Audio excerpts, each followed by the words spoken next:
For your color mixing exercise, you will receive a 12 by 12 sheet of paper.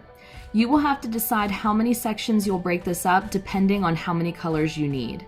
I broke my section up into 2-inch segments because I believe I was mixing 6 different colors. So I laid my ruler on one side and just made a mark at 2, 4, 6, 8, and I believe 10 inches.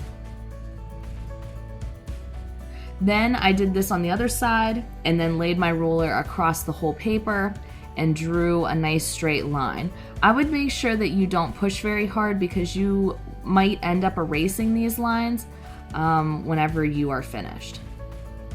I also created like a little area where my names of my colors were going, and those were also 2-inch areas as well. And I did that on the top and the bottom and then connected those.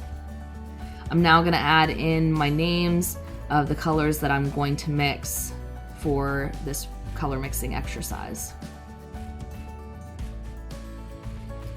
When you are mixing your paint, there are paint palettes available for you to use.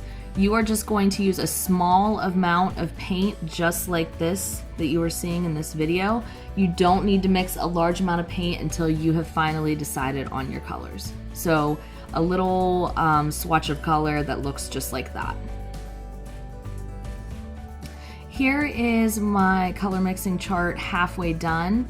I did print out examples for myself whenever I decided to start color mixing. That way I could match up these colors as best as possible.